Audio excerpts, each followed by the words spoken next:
Welcome back to Rabbi Daniel Lapin, and thank you very much for tuning in to the show where your rabbi reveals how the world really works, and where we talk about the things that really do matter in your life. Thanks for being part of the show. And today we're going to, in this episode, we're going to take a look and start off at, let's start off with something that interests, I think, everyone: sex and money. That's right. And let's also ask ourselves, how have so many Americans been indoctrinated and propagandized to believe that big business is a far bigger threat than big government? That's right. Why do so many people believe that big government, that's good. The bigger the better. But big business, now that's another story. And without even delving into anything deep, it puzzles me because it's so simple on the surface. Just think about it. Your independence is tied to your bank account. If you've got a few dollars in your pocket, you walk with a spring in your step. If you have a few dollars in your pocket, you are more independent of others and of government and of everybody. But what happens? What happens if government grows and grows? And don't forget, government has the capacity to remove your money from your pocket by force. It's coercive. Business only has the capacity of reaching into your pocket with your permission. If business doesn't supply the goods and services that you really want, you won't pay. You won't buy them, and the business goes out of business. That's one of the big differences. Surely that suggests that government is a greater threat to freedom than business is? Well, yes, obviously. But unfortunately, that's just not how people see it. And in this episode, we're also going to investigate the weird but comfortable relationship that the left has with Islam. What's that about? I mean, after all, wouldn't you think that if Islam comes to power and Sharia law becomes prevalent, wouldn't you have thought that among its very first targets would be those promoting the policies of secular fundamentalism? Yes, those on the left. So why are they so tolerant, and even more than tolerant, embracing of Islam? What's going on there? You know, I also, in this episode, I'd love to take a look from 30,000 feet, a high-altitude look, at 4 revolutions that made our modern world. And perhaps we should also ask if there is a 5th revolution on the way. All of that in this very busy episode of Rabbi Daniel Lapin on the Blaze. Well, let's start off with sex and money, shall we? Here's the interesting thing. You hear all the time from the voices of the left, in politics, in news media, in entertainment, and perhaps above all in academia, on university campuses. What you hear again and again is that anything that 2 consenting adults decide to do is nobody else's business. It's just fine. And so if 2 consenting adults of whatever gender wish to get married, hey, of course. If 2 consenting adults, the mind boggles. I don't have to even give you examples. You've heard this again and again and again, that adults can interact sexually in any way they wish. It's none of my business, and it certainly is not any of the government's business, and there certainly should be not only no sanction, there not only should be no legal obstruction to 2 adults interacting sexually in any way that they choose. There should not even be any social judgment. There shouldn't even be anything negative Absolutely not. There's got to be complete acceptance, wholehearted celebration, endorsement, and embrace of what are called lifestyle choices. And even to the point that if a woman wants to arrange with a medical provider to kill the fetus within her body, that's nobody else's business. Nobody else's business. Now, when does it get to be everyone else's business? As soon as two people decide to interact with one another non-sexually. Okay, so this is now where it gets to be interesting. If I wish to make a private arrangement with you so as that next time I'm in New York, instead of paying unbelievably obscene hotel rates. Why are they unbelievably obscene? Well, they're so much higher than anywhere else. And you might say, well, real estate is more expensive in New York. Yes, that's true. But if you look at the size of hotel rooms in New York and compare them with the size of hotel rooms in Wichita or in Riverside, California, or, in most parts of the country, you will find that the cost of New York real estate has already been factored in by the size of the room. You're getting a teensy-weensy little room. So why are the rates that high? And the answer is that the taxes in New York are so high. The union rules are such that labor costs for hotels are higher than anywhere else. And all of this is part of the way that government has been turned into a tool of the powerful. Government makes noises about, looking after everybody. We are socialists. Oh, well, I guess we wouldn't really say that, would we? But we take care of society. We're looking for the most vulnerable. We're looking out for the poorest. That's what we're doing, right? In reality, however, government protects and preserves the powers of the powerful. And in New York, the powerful are the unions, who are very close to the mayoral structure of New York. They always have been. And in order to cater to them and assure himself of an ongoing supply of what's called campaign funds, the mayor will always take the side of the unions. And so tourists are always a good target to squeeze with taxes and regulations and rules and things that make their hotel very, very expensive. Because those who come have to or want to be there, and then they go away. They don't vote in New York. And so it's always a very seductive, soft target for the tax and spenders to go after the tourists. And you'll often hear the government speak of campaign, of economy boosting measures that depend on, what we're going to be doing with the tourists. That's right. Well, that's why New York hotels are so expensive. But meanwhile, I come to New York and I don't want to get a teensy-weensy little room for $450 a night. I am going to rent a room in somebody's apartment, or in some cases, rent an entire small studio apartment. And guess what? I can do that for half the price or less. All I have to do is go to a website, an app, Airbnb, and basically I make a private arrangement with somebody. Well, guess what? Targeted by government. That's unacceptable. Well, of course it is, because the unions oppose that. And so my ability to make a private deal with you sexually, we can do whatever we like. But if I want to make a private deal with you economically, whoa, big problem. Totally different story. I'll give you another example.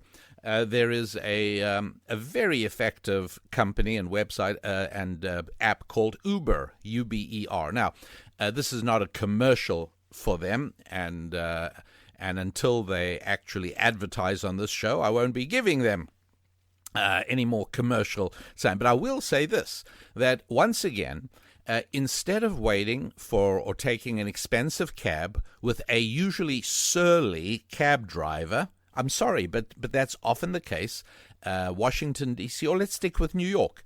You take a cab in New York, you've got a very high probability of a driver who doesn't speak English. You've got a very high probability of a driver who does not know his way around. And on top of that, he's surly. I don't like that. What I'd rather do is make a private arrangement with you. Why don't you come in your car, pick me up, take me to where I want to go? I know you have a clean car. We talk. It's pleasant, and I can pay you without touching money. I can pay you through my phone, and we're up and running. What a terrific system. And in fact, that is being attacked and assaulted in New York as in other left-wing strongholds, in other strongholds of secular liberalism. That system is being assaulted vigorously and vindictively. Why? Why is it? And this is the basic question we really have to try and understand. Why is it that you can do no wrong? Whatever you do sexually is truly it's not a problem. You can literally do anything at all. But if you try and do something economically, it's almost impossible not to run foul of the law. It's amazing. It's that the culture has become incredibly tolerant of adults interacting sexually in whatever way they choose, but just let adults choose to interact economically as they wish or don't wish, and all of a sudden, the forces of government come down, interfering with your ability as a private consenting pair of people to make your own arrangements. Now, I think you're all familiar already with what will become classics in American legal legends are the governmental assaults on a small little bakery shop that decided that they simply did not want to interact economically with a couple who wanted them to make a wedding cake for a homosexual union, a homosexual marriage, and they didn't want to do it. Right? Their religious conscience said, we don't want to have anything to do with that. Or there was also a photographer who didn't want to accept the job of shooting photographs at a homosexual wedding. And again, if there was, just imagine that somebody, I ask you to imagine this situation. A bakery in New York was asked, this didn't really happen, I'm postulating. A bakery in New York is asked to bake a wedding cake for a pair of Wall Street bankers, a man and a woman who work on Wall Street, and the bakery said, no, we prefer not to. We are so opposed to finance and bankers. We think that you people are greedy and you are hurting America. And guess what? It wasn't government who caused the housing and financial crisis of a few years ago. No, it was you guys. And we refused to make you a wedding cake. Can you imagine any circumstance at all in which government would come down on or society or anybody would come down on that bakery shop and say, how dare you discriminate against bankers and financiers? You are going to be charged $5,000 a day for every day you decline to. Can you imagine that happening? I don't think so. Everyone would pat them on the back. And so once again we see money bad, sex good. What is going on here, and how is this working? Do we have any way of understanding what's really going on? I want to point you at my website. At some point, I'd like you to be able to visit there and subscribe to my free weekly email thought tools, and also to see, more about me than probably you're even interested in. So please do visit RabbiDanielLapin.com, RabbiDanielLapin.com. And we continue with the podcast. And a quick break here. When we come back, I want to show you an even more intensive example of how it is that sex, fine, money, bad. And we'll take a look at People magazine, actually. But first, if you don't mind, a reminder, as always, to visit the website. That is where we're able to engage with one another and interact with one another in a more mutual kind of a way than we can on the podcast. So it's rabbidaniellapin.com. Also, by the way, some of you may not be aware, but Susan Lapin and I do a daily television show, and you can find a link to that also on the website. And there are also links to various other videos in which I deliver lectures on various topics. All of them, as you know, have something to do with either family, with finance, with faith, and with friendships. I call those the 4 famous F's. Okay, visit the website, rabbidaniellapin.com. Rabbi Daniel Lapin, your rabbi, talking about sex and money. We're all familiar with the baker who refused to make a wedding cake for a same-sex wedding. We're familiar with the photographer who refused to photograph for religious reasons. They believe that same-gender sexual relationships are a sin, and they didn't want to have anything to do with it. And effectively they're being put out of business by unbelievably punitive fines. And I asked the question in our last segment, what do you think would be the reaction if a baker or a photographer said, I do not want to be involved in a wedding between 2 Wall Street bankers? Mr. Jones and Miss Smith have announced their engagement, and their picture showed up in the style section of the New York Times, and wonderful and very successful, financially affluent bankers. And a baker said, you know what, I know they contracted with me or they came to me for a wedding cake. I don't want to do it. I don't want to make a cake. I believe bankers are bad. I think financiers are awful. I think rich people are revolting, and I do not want to build. People would have applauded them. Oh, you got wonderful principles. You got wonderful standards. That's great. That's absolutely terrific.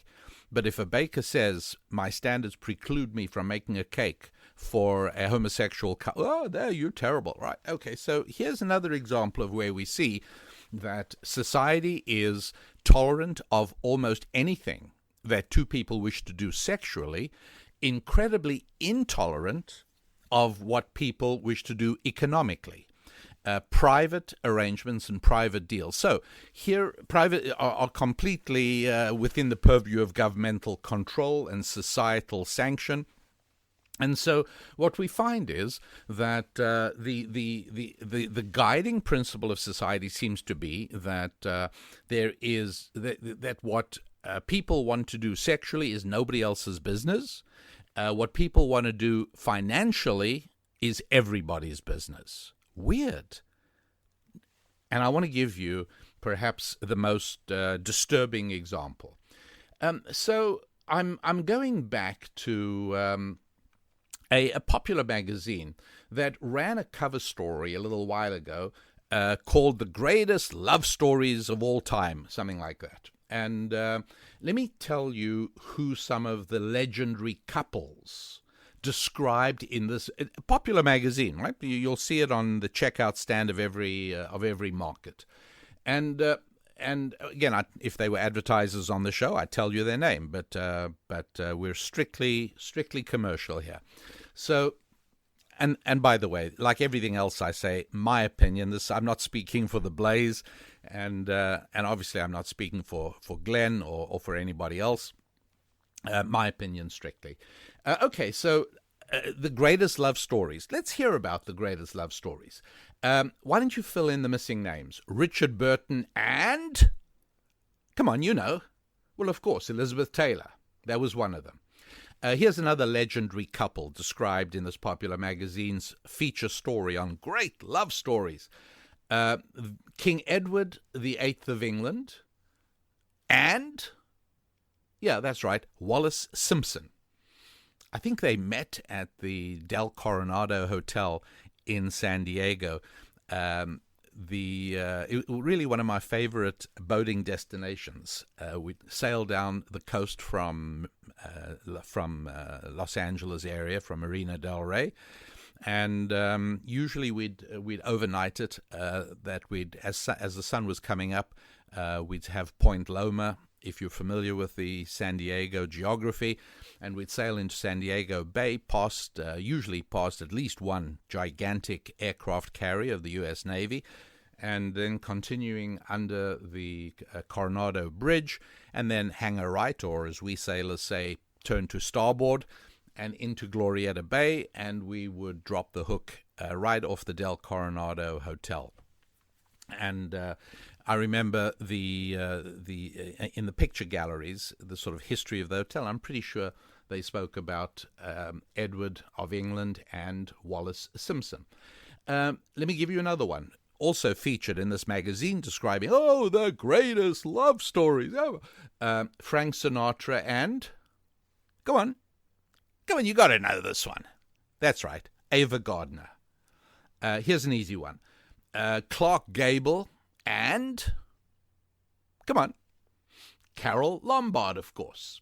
Now, these are sort of like of an earlier generation, but and I wasn't living in America at the time, but I do have a sense of the extent to which these screen idols ran the culture in a way that isn't even true today. First of all, I think there are many more today. Secondly, there are other distracting interests, and so today, what happens in the day-to-day peccadillos of so-called celebrities or entertainment stars, not quite as compelling as it was when the papers and the gossip columns hung on everything that Clark Gable did with his paramour and lover, Carole Lombard. Can I give you one more? All right, last one. Spencer Tracy, this one everybody knows, right? Spencer Tracy and Katherine Hepburn, of course. And here is the interesting thing, all right? I want to point out something which I'm sure that has already occurred to you, but the magazine, talking about the greatest love stories of all time, the magazine saw fit to omit. What is it? Well, at the time of his great love story with Elizabeth Taylor, Richard Burton was actually married to the mother of his 2 young daughters. His wife's name was Sybil Burton. That wasn't mentioned. I wonder how Sybil Burton felt about Richard Burton's great love affair with Elizabeth Taylor. Let's keep going. Edward of England, future King Edward VIII of England, although, of course, he abdicated and never became king, his lover was Wallace Simpson. But a point, again, conveniently omitted by the magazine is that she was Mrs. Wallace Simpson. Get it? Yes, she was married to her husband, Mr. Ernest Simpson. And the fact that I've got to imagine that Mr. Ernest Simpson was less than delighted about his wife's great love story, it certainly didn't stop the possible King of England from consummating his great love affair. Let's keep going. Frank Sinatra was actually committing adultery with Ava Gardner. Right? Never mind greatest love story of all time. Frank Sinatra was actually married and had 3 children, but he still was engaged in the great love story with Ava Gardner. The magazine also mentioned, you'll recall, Clark Gable and Carole Lombard. And it's, again, conveniently forgotten that while Clark Gable was engaged in this great love affair with Carole Lombard, he was actually married to Mrs. Rhea Gable. How about Spencer Tracy? Right, the great Spencer Tracy. And yes, indeed, a fantastic actor. But when the magazine was talking about his fantastic love affair, story of the century, with Katherine Hepburn, he was actually married at the time to Mrs. Louise Tracy. And so all of these couples that were hailed in popular culture as having these incredibly wonderful love affairs, were in all reality, truthfully, engaged in adultery. And that was fine. It was no problem at all. You see, whatever people want to do consensually, sexually, is just fine. It's nobody else's business. And to the extent that it is, we celebrate it. It's wonderful because they were in love. They wanted each other. I think you'll probably remember when Woody Allen engaged in, I think, what most people would consider to be an inappropriate sexual relationship a little while back. People did say to him, and so, and by the way, the reason it wasn't automatically approved, although for the most part it didn't matter, but the only reason it didn't is because the woman involved was much younger than he, and was a stepdaughter. She was a daughter of the woman he was living with or married to. Anyway, bottom line is that the classic response from the filmmaker Woody Allen was, "The heart wants what the heart wants," as if that explains it. And so therein we find one of the most profound and compelling contrasts between conservatism and liberalism. Conservatism believes that human behavior should be judged by the head, not by the heart. And liberalism believes human behavior is judged by the heart. Conservatism believes that wisdom and conscience and rules and structure comes from outside of myself. I look to the wisdom of the past and I judge myself in those lights. Liberalism says it all comes internally. My heart will tell me what is right. Nothing could be a bigger mistake in the conduct of a human life than deciding that my own heart will tell me what is good or bad, what is right or wrong, because it completely overlooks the almost infinite elasticity of the human heart. We can make sure that our hearts want exactly what we want. And overwhelmingly, if you take a look at all the things in your closet that you don't need, all the things you bought and you have them in one of those rented storage units, all of those things, I think you'll agree that each and every one of them you bought with your heart and not with your head. That's the reality. But never mind. What we're still must focus on is the contrast between sex and money. And what we've been looking at is that a popular magazine, very popular, read by lots and lots of people, has no compunctions whatsoever about detailing and celebrating and embracing the great love stories, every one of which was an adulterous relationship. And they don't talk about the pain that was suffered. I mean, Mr. Ernest Simpson, whose wife is committing adultery with a pathetic, weak-minded English aristocrat. What about him? Did he have a great time? Did he celebrate that great love story? And how about Sybil Burton, the wife of Richard Burton? Did she think it was wonderful that Richard was having a love affair with Elizabeth Taylor, and Rhea Gable, Clark Gable's wife, while he was committing adultery with Carole Lombard? Again, look, fine. If it's nobody's business, nobody's business. But if a magazine is going to make a big fuss of these incredible love stories and not even mention the lives that were harmed and displaced and hurt and shattered, the people who were pained and who had inflicted upon them great suffering. What about the children of these people who were engaged in these very public adulterous acts that destroyed their marriages and their relationships? No thought for them at all? Well, it actually gets a whole lot worse than that, my friends. Because just about the exact time, it was about 2 weeks earlier, that another magazine, also popular, well-read, very, very wide circulation, ran a story about villains. Some of the worst villains in America, a cover story. And these villains were shown on the cover like mugshots with black frames around them. Who were these great villains of life in America? Let me tell you that coming right back in just a moment. Our website, as usual, rabbidaniellapin.com. And we welcome you to visit there.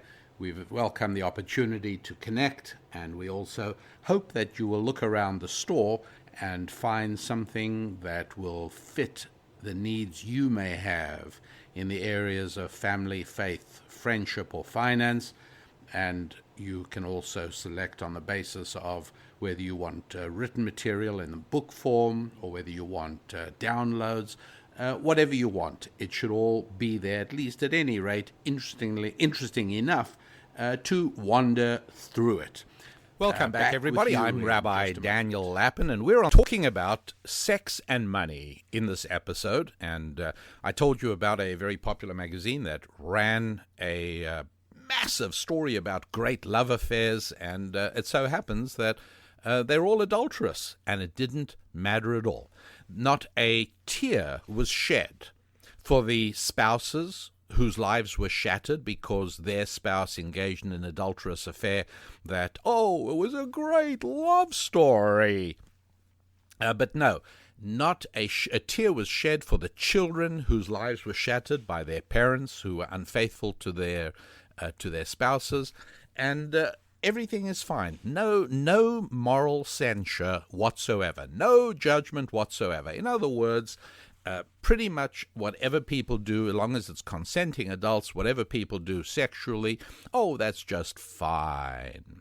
And that is why we have some of the absurdities on college campuses these days, whereby they are trying to regulate the sad and distressing hookup culture, where women are naturally feel used and defiled by what happens. And so the university's alternative is consent. There need to be consent forms. You have to the woman has to essentially sign. Is it any wonder that life is as completely messed up on campuses as it is today? Is it any strange wonder that outlooks, views, and opinions, ideas are as distorted and as upside down from reality as they possibly could be there? But anyways, as long as it's two adults consenting, as long as it's got to do with in the sexual arena, everything is fine and wonderful, and don't you dare criticize it. How dare you spoil all the fun and stop the music? We're talking about love affairs. What the heart wants is what the heart wants. And forget the pain and suffering it causes.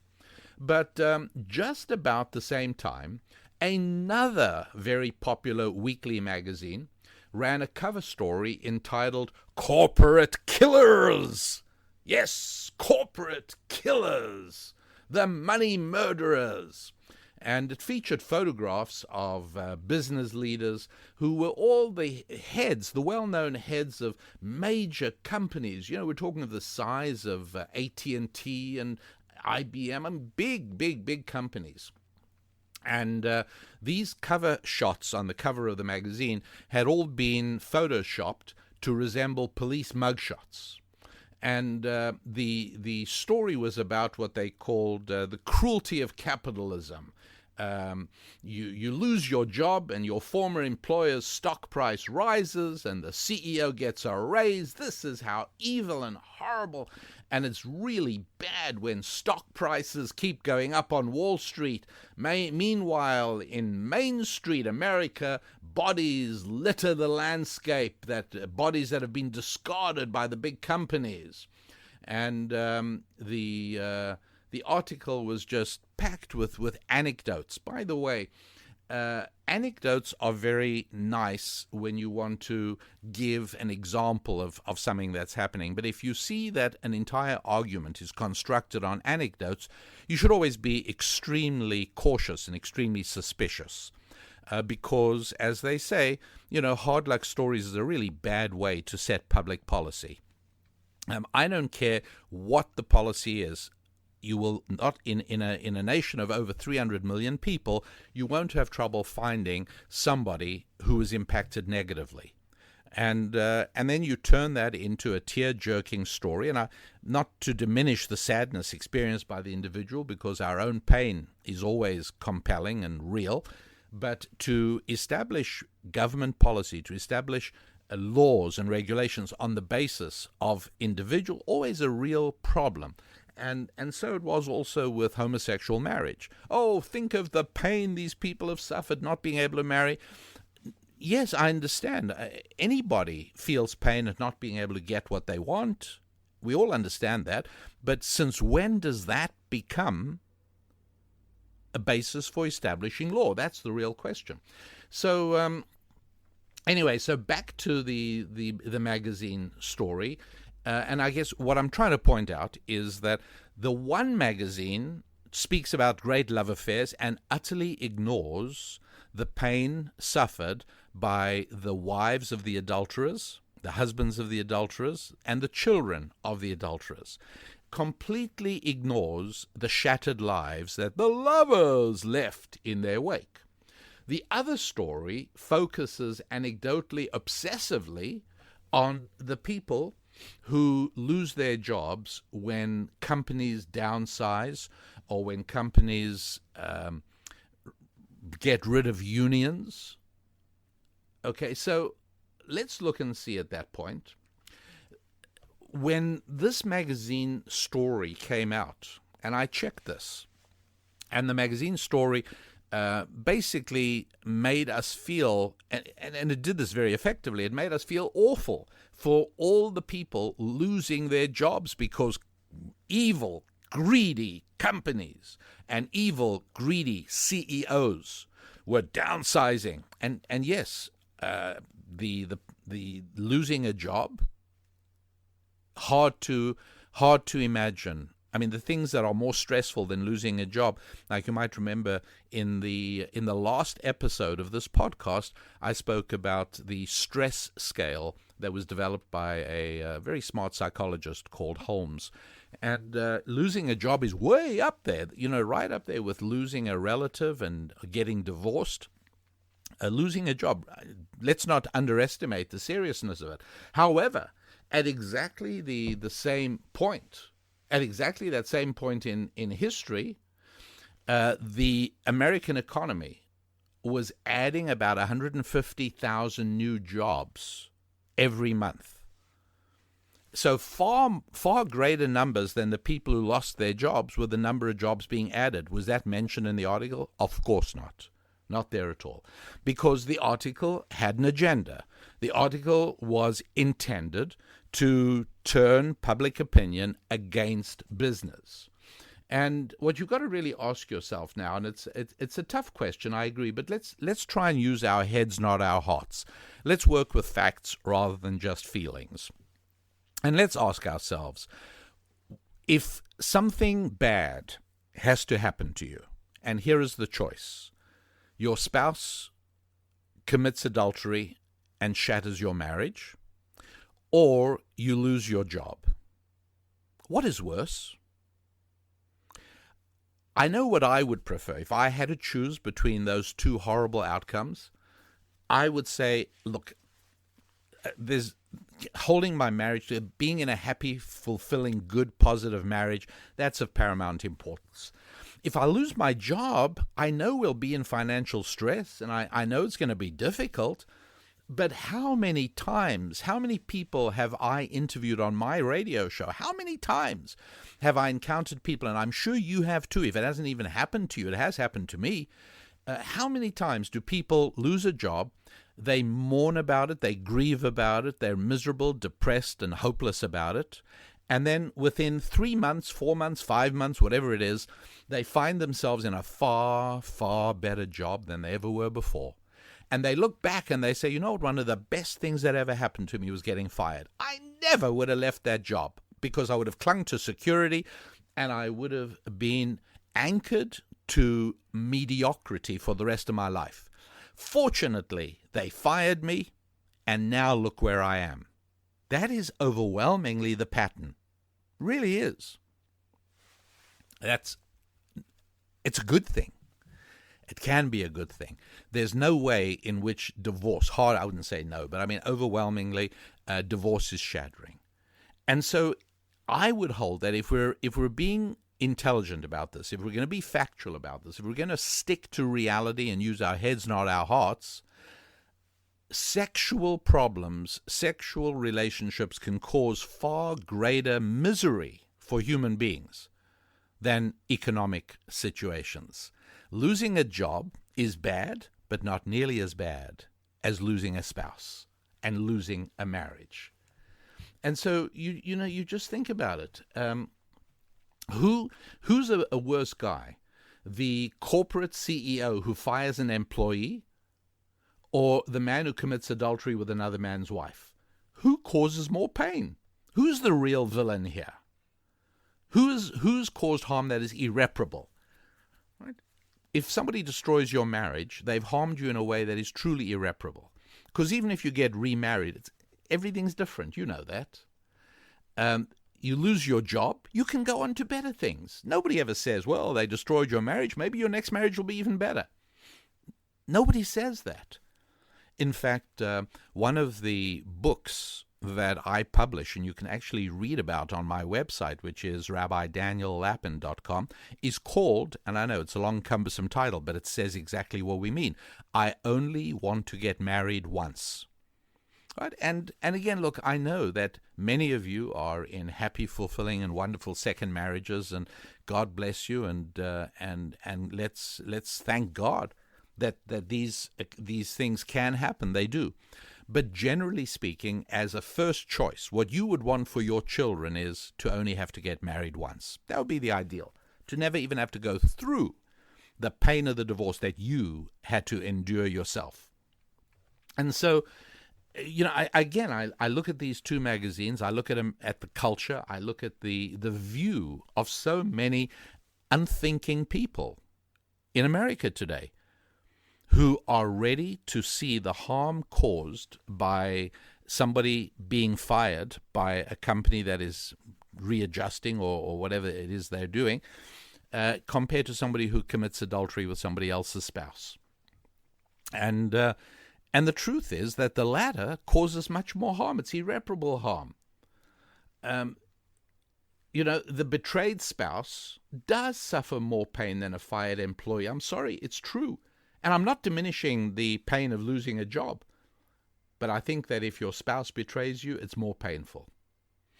And it's also, it's also true that a fired employee is much more likely to find other employment at least the same or probably superior to his ex-job. A betrayed spouse, not that likely to recover a happy marriage. It's harder, much harder. When an adulterer destroys a marriage, more people are harmed than when a person loses his job, surely. And so, wouldn't you think that a compassionate culture should more vigorously condemn the people who commit adultery than it condemns the department head who fires unneeded employees? But the opposite is true.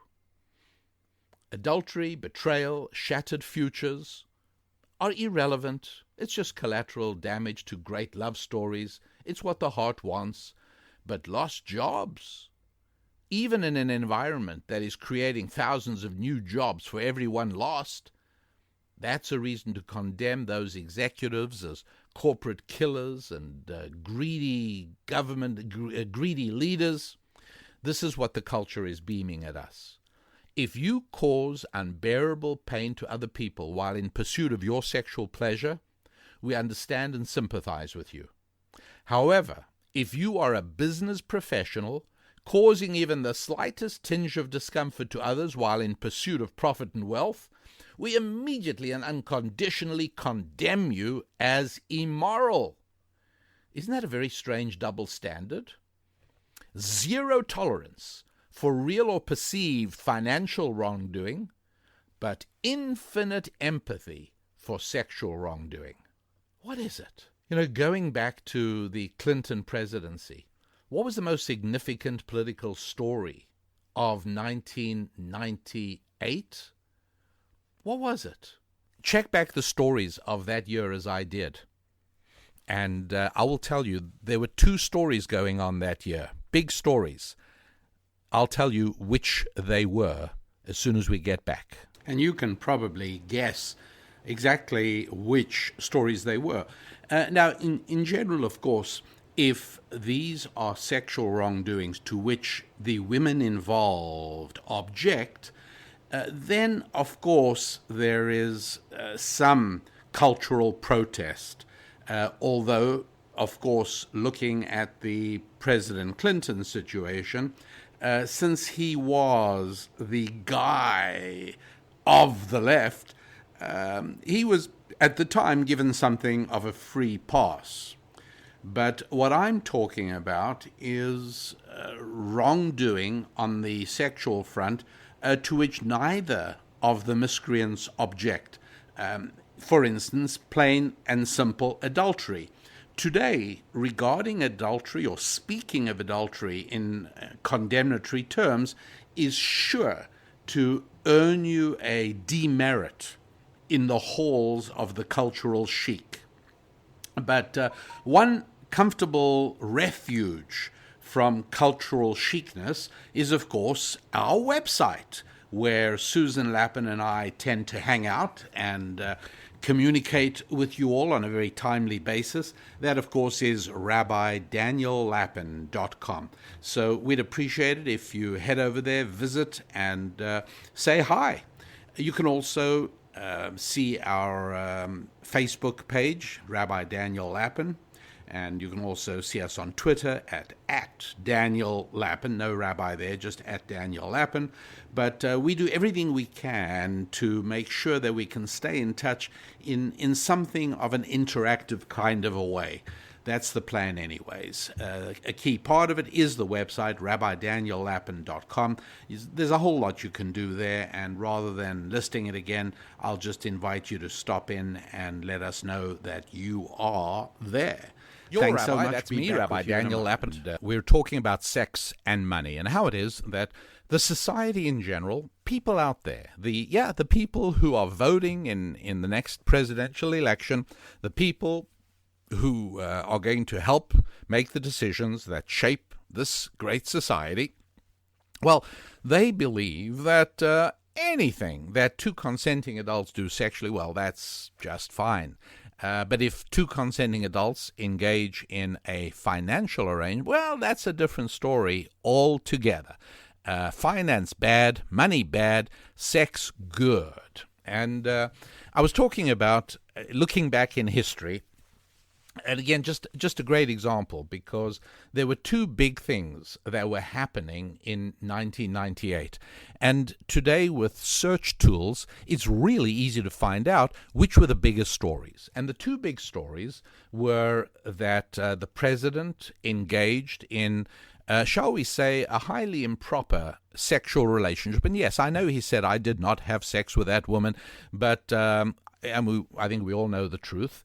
And she was a 22-year-old White House intern, right? That was a big story of 1998, you would have thought. But there was another story, and it was going on in exactly the same time, and that was that Microsoft announced that highest profits, ever monumental profits, and the United States Justice Department decided that this is evidence of financial wrongdoing in the antitrust arena, and the government was launching a lawsuit to break up Microsoft. Now, time has, of course, gone by, and today there are other companies like Apple and Google and Amazon. And needless to say, it's quite possible that you might be listening to this podcast in a period where even Apple and Google and Amazon have gone the way of Microsoft and been supplanted by newer and more successful and more paradigm-shattering corporations. This is part of the pattern of growth, of technical and financial growth, which I will explain. But the point is that back then, the government decided that, Microsoft posed this massive threat to American society. Once again, persuading people that big government is not the problem, big business is, in spite of the fact that the bigger government is, the greater its need and capacity to forcefully and coercively reach into my pocket and seize my wallet.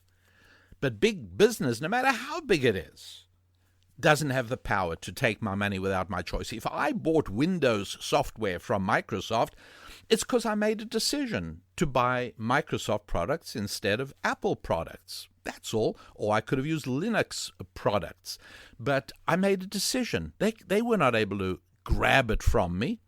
This was a very big difference. I'll tell you the honest truth.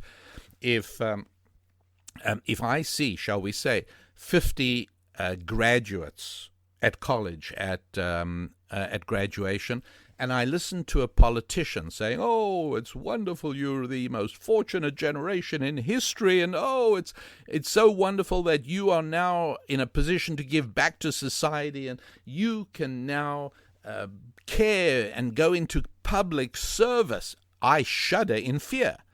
Because here's the general rule. Any activity that needs a euphemism is a problem. All right? For instance, people, and you may remember the old honeymooners, Jackie Gleason and Ed Norton. You remember back in those days? Well, he worked in the sewers, but if I remember correctly, he always spoke of himself as a sanitation engineer.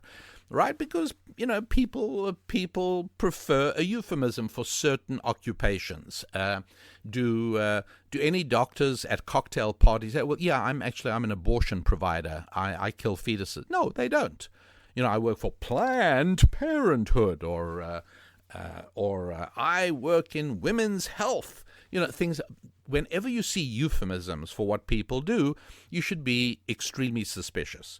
And so it is that I've noticed people often say, I'm going into public service. They don't say, I'm going into politics, because I think public impression, public evaluation of politics as a profession and of politicians is about as low as it's ever been, as low as it virtually could be.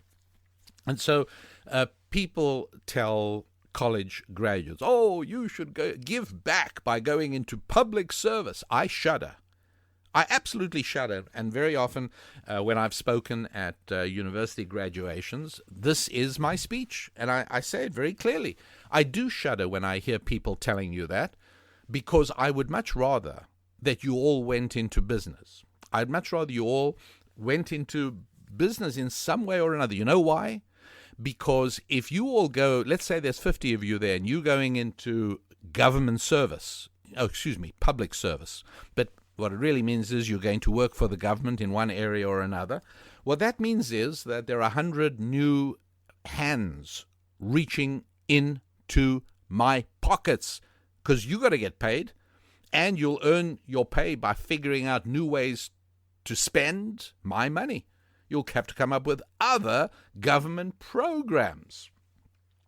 How about boating safety, right? $200 million a year spent on boating safety instructions, programs to teach people boating safety. Well, you'd say that's not too bad. Well, yes, excepting that far more gets spent in landlocked states, like Nevada, than in places like Hawaii. Right? Because you are spending my money, not your money. When you spend my money, you're careless about it. You're not nearly as careful as when you spend your money. So I say to you graduates, if my choice is you going into politics, public service, I shudder, because that means you're going to take more of my money. And it'll always be in the name of a good cause. We have to take care of the poor. We have to do medicine. We have to do education. Bottom line is more of my money going out for less results, by the way. Worse educational results, worse medical provision, right? I mean, do you really want more supplied to you by the folks who brought you the IRS and the Veterans Administration and the Post Office and Amtrak? Are these really the people you want supplying more of the things you want in life? I don't think so. And so I say I'd much rather you all go into business, because now you're going to be racking your brains trying to come up with things that could improve my life. Because only if you come up with services or goods that can improve my life will you get my dollar. I would much rather have people around me who are trying to compete for my dollar than people around me who can confiscate my dollar without my permission or without my approval. And so there we were and it's going back in time, but it's just an interesting time that Microsoft, big business in those days, was seen as big business. Today, of course, it struggles, and tomorrow, who knows where it'll be. But back in '98, Microsoft was big business. Therefore, government decided under Bill Clinton that it had to show people the dangers of big government. And big government is dangers of big business. And big business is monopolizing, and we got to bring antitrust legislation. And sure enough, the government then forced Microsoft to spend a fortune of money and a fortune of time and energy and resources defending itself against the government's attempt to break it up. Meanwhile, at exactly the same time, the president is having sex with a 22-year-old young woman working as an intern, if you please, in the White House. And the result is that was not nearly the story that the threat posed by Microsoft was. Yeah, now again, it was titillating, and so you heard about it, no question about it. But in terms of number of articles, the amount of ink actually spent, you cannot compare it. The overwhelming majority of journalists were obsessed with the damage and dangers being done by Microsoft, and far fewer were concerned about the damage and danger being inflicted by the President of the United States at the time. And again, if you were raising children at the time, you'll know the danger that he did. You'll know the damage he inflicted on society. A general lowering of sexual standards, not a problem. Who cares?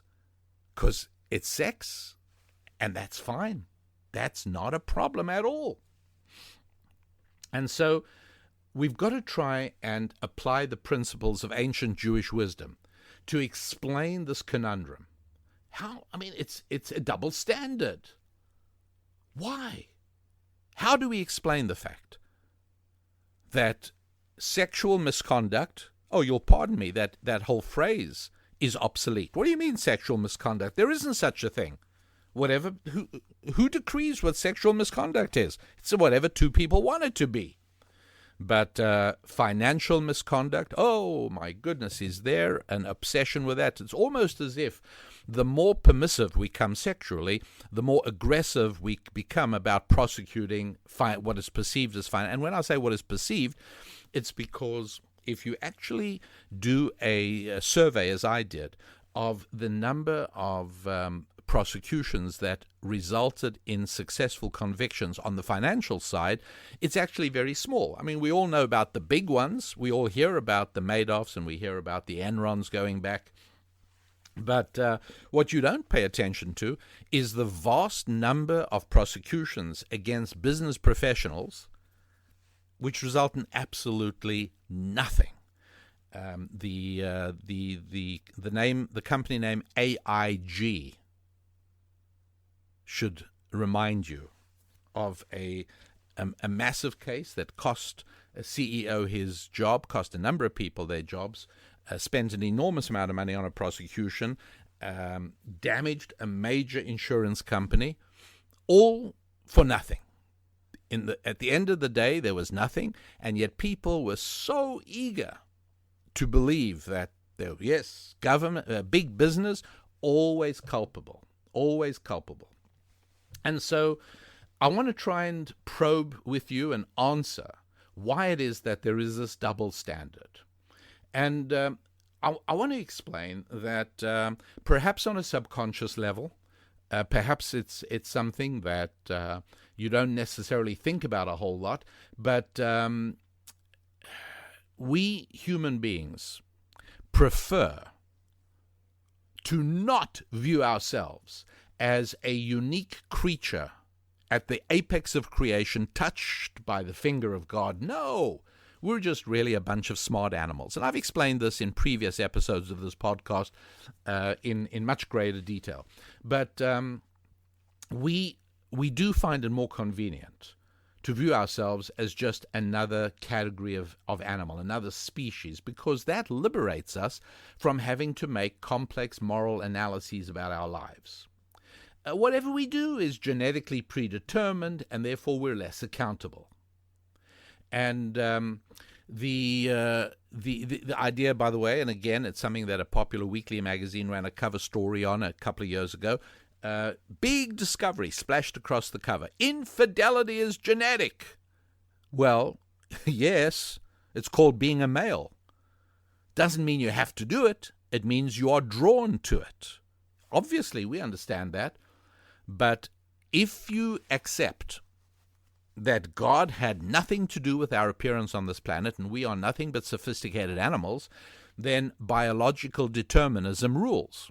And so it's perfectly understandable that if you are drawn to infidelity, that you engage in infidelity. Why not? It's your biology.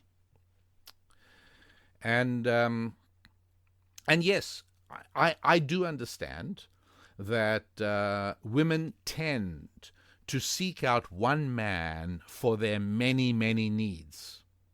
And I also understand that men tend to seek out many women for their one need. It's a big difference between men and women. But as human beings, thinking with our heads, not our hearts, we recognize that although we men are genetically predestined to want many women, we nonetheless know that civilization depends that, unlike animals, human males do not need to act upon that call of nature. But there's something even more powerful in explaining why it is that there is a double standard when it comes to sex and money. And what that powerful explanation is going to come right up in the next segment. However, first, the website again is rabbidaniellapin.com. And while you're there, you're going to be able to check into our daily television show, which you can watch online, by the way. You don't necessarily have to have cable television, which we don't. And you can also listen to other material. You can read other material. We have a load of stuff on the website, and all of it is related to this basic idea that the more that things change, the more we need to depend on those things that never change. I'm Rabbi Daniel Lapin, and we'll be back in just a moment. Back with you, your rabbi. That's me, Rabbi Daniel Lapin. And we are talking about the double standard, where society is incredibly tolerant of anything two people do sexually, but incredibly intolerant of something that two people might do economically and financially. And so the popular culture out there, what I think of as the popular culture, looks at sexual straying not as a bad man, a naughty man, making a horrible decision to betray his marriage vows, but instead as nothing more than the altogether natural consequence of genetic conditions. He's a man, isn't he? And intense hormonal activity. Hey, he fell in love, didn't he? What do you want him to do? This approach just confirms our animal origins in a very comfortable kind of a way. Hey, he did what people do. I mean, animals do that when they find themselves drawn to any form of sexual activity with it. They do it. What do you want? But financial straying, financial wrongdoing, fails to confirm our animal origins. Do you understand what I'm saying? On the contrary, there's no animal in the world that has developed or ever used a system of money, and therefore that humans do and use money becomes a suspect activity, in exactly the same way that religion is a suspect activity. A Bible-based belief system is suspect because it's not what animals do. It's what people do. And that suggests a unique origin for people, quite different from animals. And this is very disturbing to our culture. And so this culture reserves the maximum criticism from those who make their living, for those who make their livings in the most abstract monetary manner.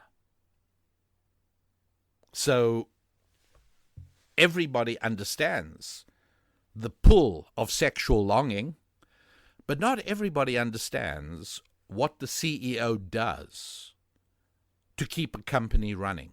Not everyone understands why it is so difficult to find people of that capacity. You see, people look at beautiful movie stars. People look at some of, I mean, there are not many of them, but some of them are really great actors. And we all, I know, I look at I mean, the late Walter Matthau is somebody who comes to mind. I know that I couldn't do that. I couldn't. I look at him and I say, I don't know what he's paid, but whatever he's paid is what people are willing to pay because we like what he's able to do on the screen, and we couldn't do it.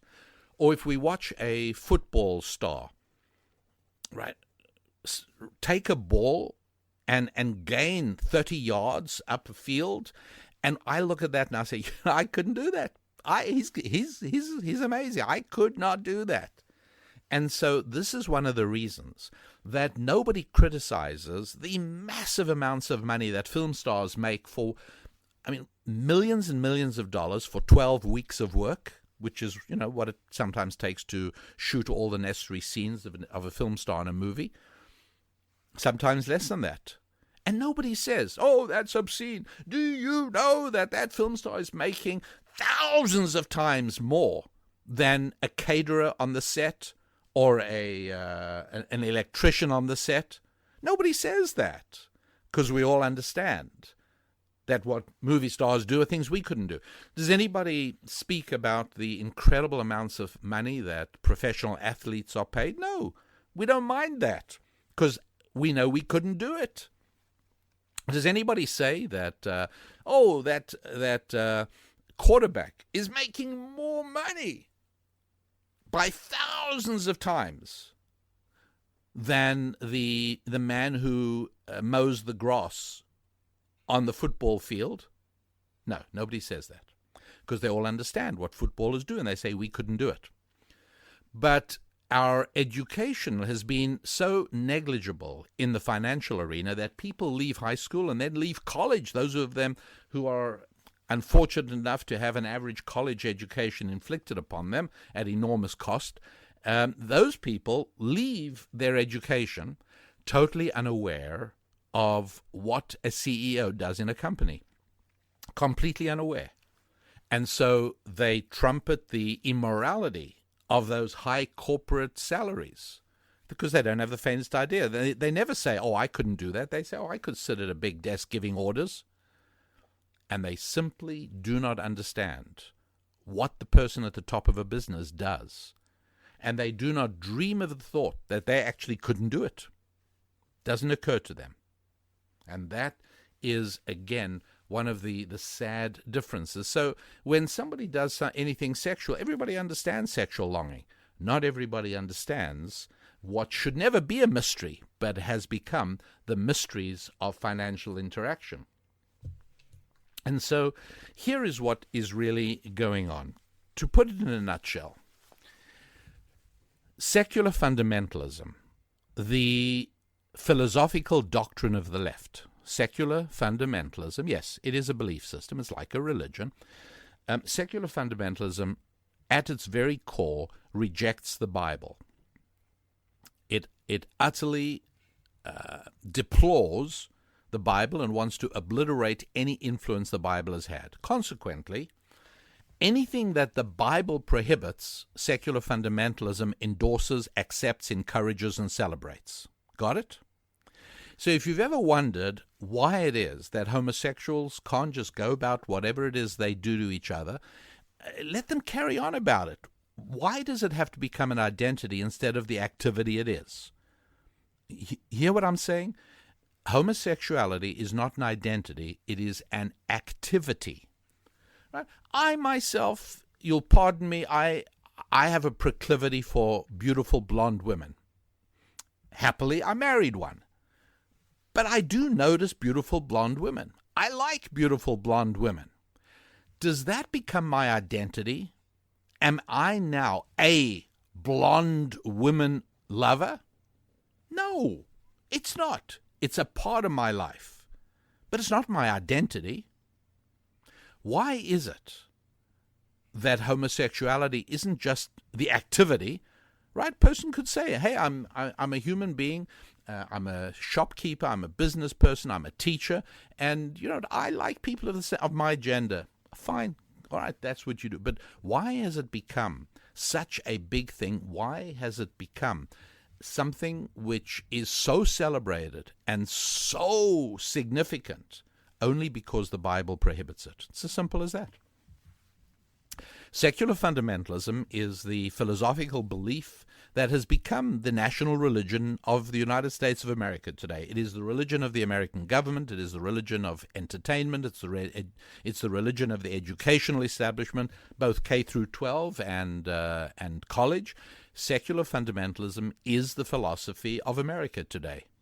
And the rest of us not the rest of us, but at least many of us who are Bible believers, we kind of have to retreat to the catacombs. We're bad people. Why does the culture make such a big fuss of homosexuality? It's very simple, because the Bible prohibits it.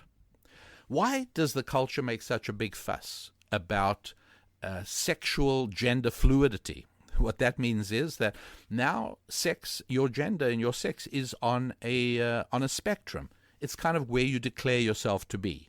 You feel yourself to be a woman. It doesn't matter that you have male anatomical appendages. If you declare yourself to be a woman, you're a woman.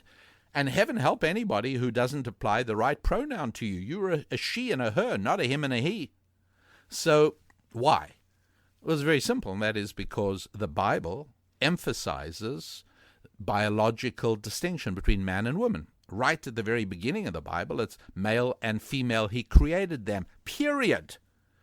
There is not a case of choice, but since the Bible is firm on the dualism, and in the very first podcast on The Blaze that I did, I explained this duality of masculine and feminine, why it is at the core of a correct understanding of how the world really works.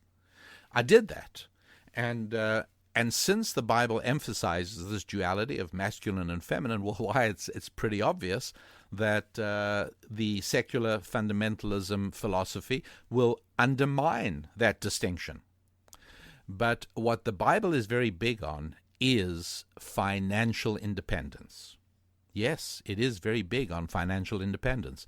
That is why I wrote 2 books and created a number of audio CD study programs on acquiring financial independence, on increasing your income and your revenue, because that is biblical. One of them is called Thou Shalt Prosper. The other is called Business Secrets from the Bible. There are audio programs like Boost Your Income. And by the way, if you'd like to read more about those, I'd love it if you would go to my website, youneedarabbi.com. It's an easy one to remember, isn't it? youneedarabbi.com. And that way you can easily read it more about how everybody, not just people of Jewish ancestry and Jewish background, but everybody can benefit from these principles. That is what the Bible encourages. The Bible encourages private property. The Bible encourages each man to sit, not under any old vine and any old fig tree, but under his own. The Bible encourages charitable giving. What, out of government money? No, out of your money. The Bible encourages the financial interchange, voluntary and free will interchange between 2 individuals, with almost no restriction.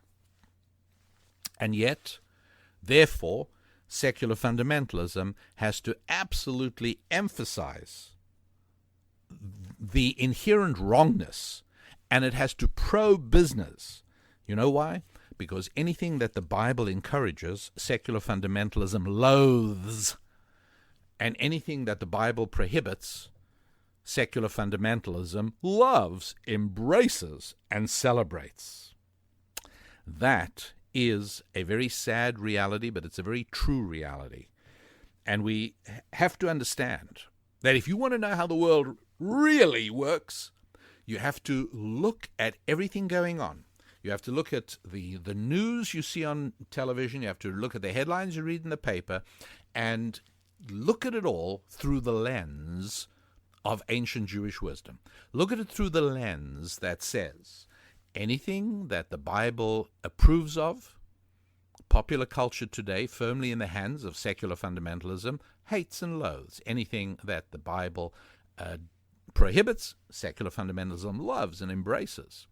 And so on the university campus, whereas up until the early 1960s, universities saw themselves as in loco parentis. Universities saw themselves as protecting and preserving the values of the parents who entrusted their children's education to that institution.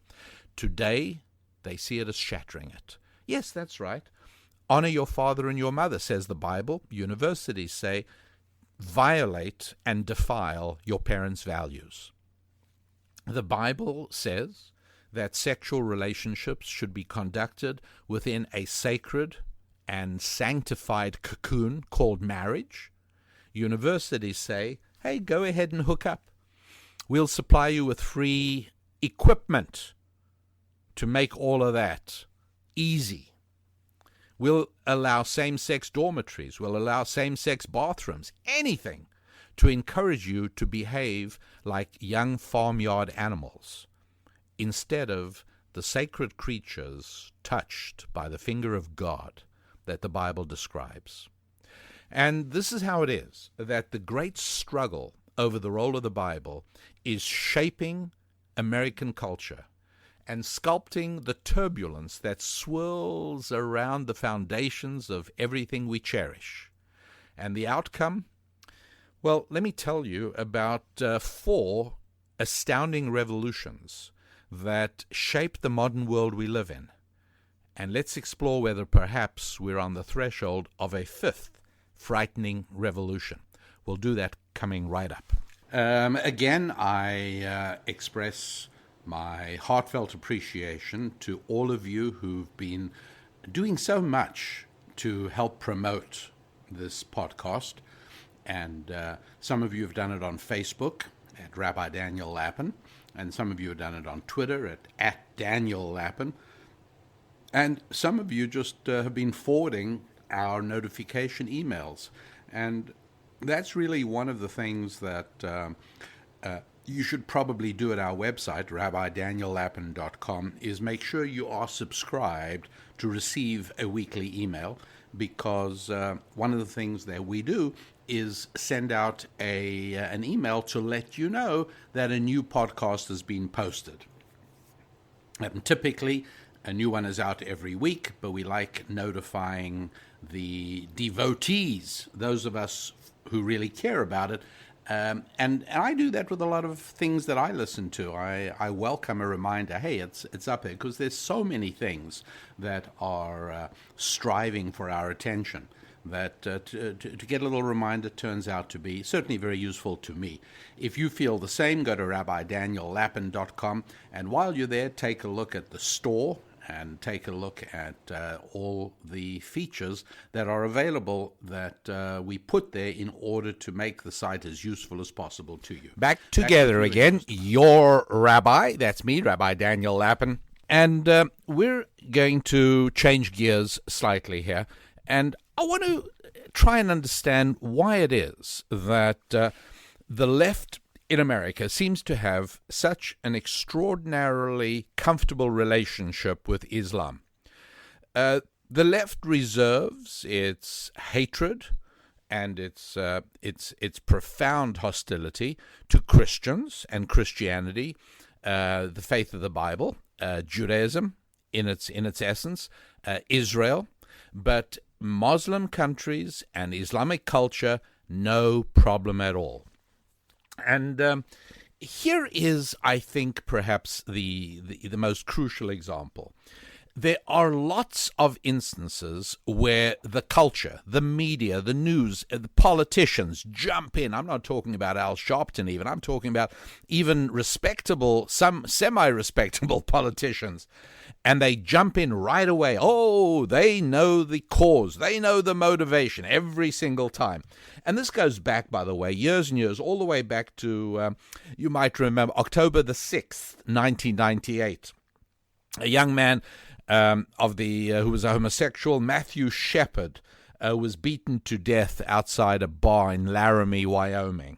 And for the longest time, in fact, even now, there are many homosexual activists who insist that this was a murder because of his sexual orientation. Well, you should know this has been utterly disproved, and even the law enforcement authorities now know that this was a drug deal gone bad.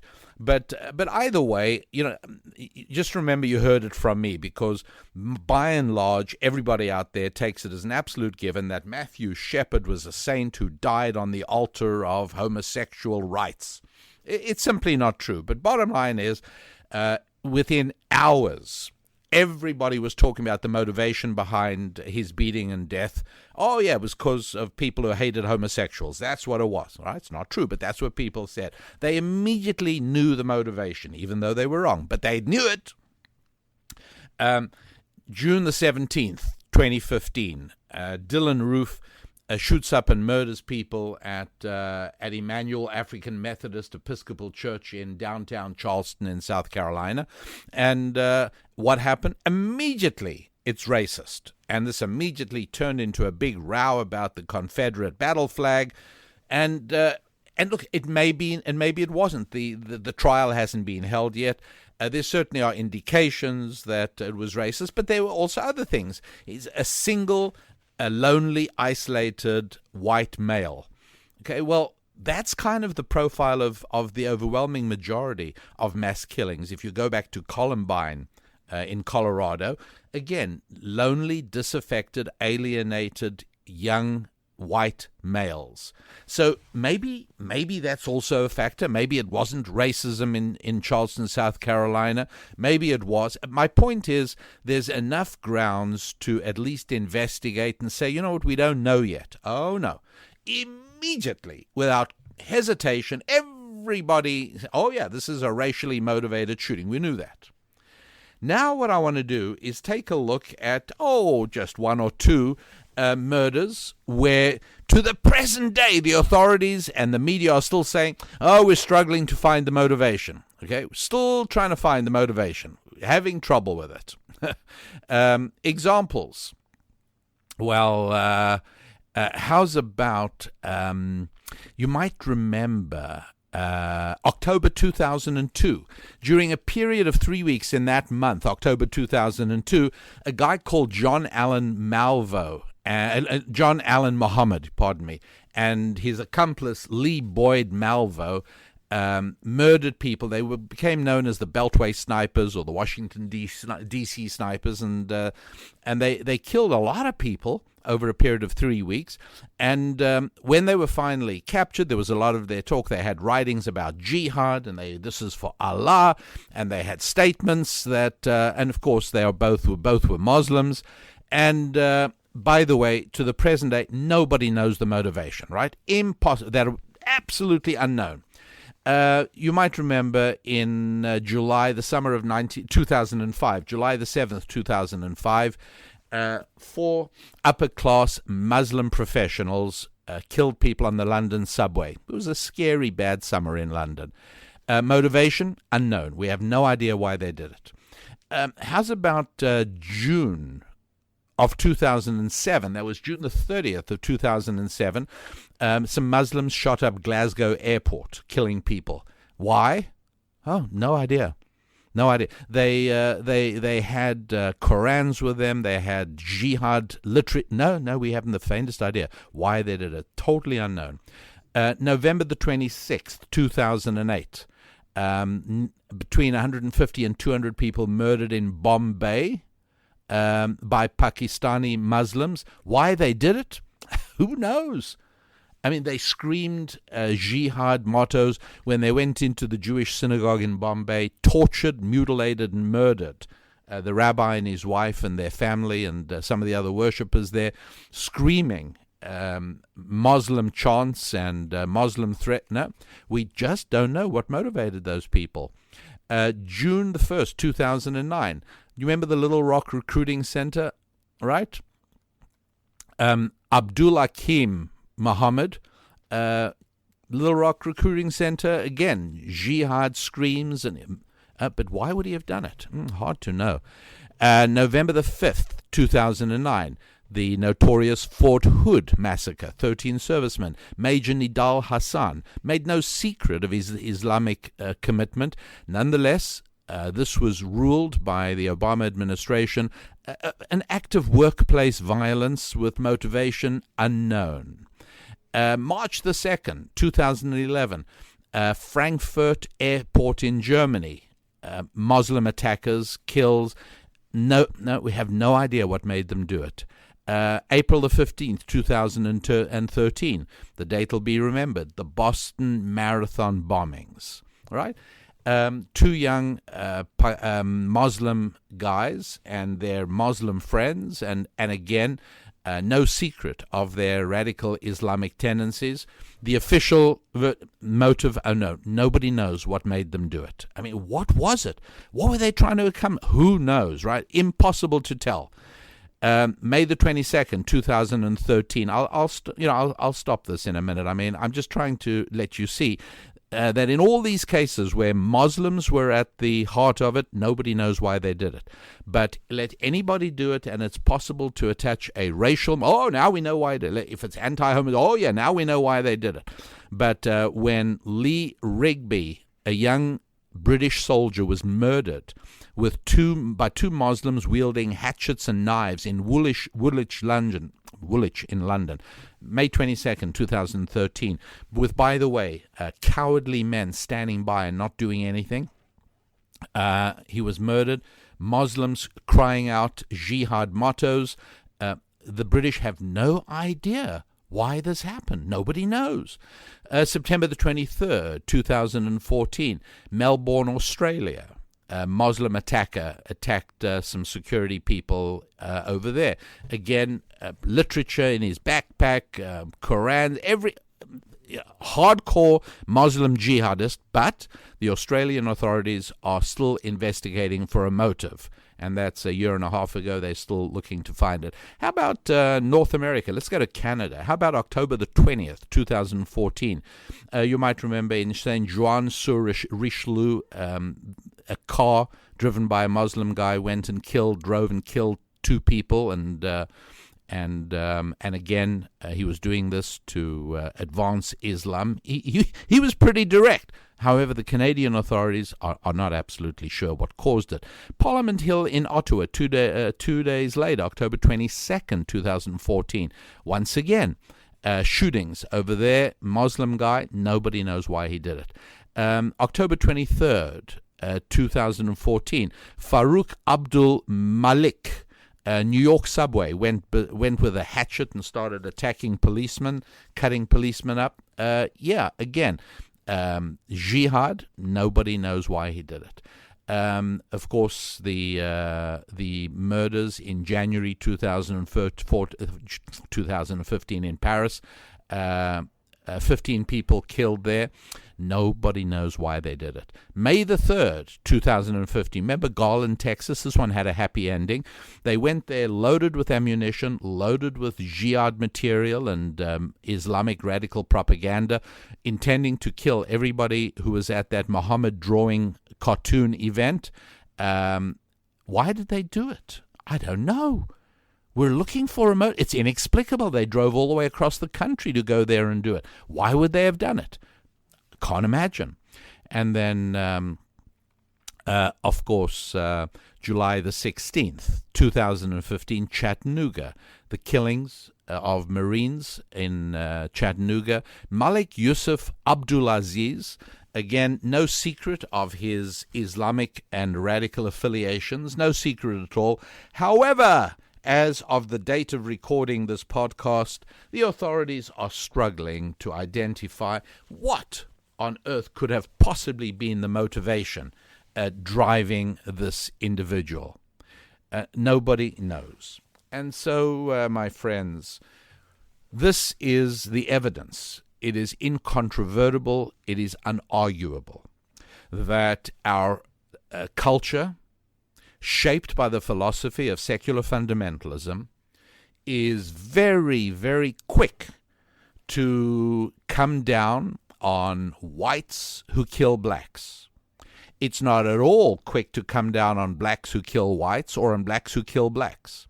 But anything that suggests a fundamental and deep-seated, irremediable flaw in the culture of white European Americans, that we're very quick to jump on.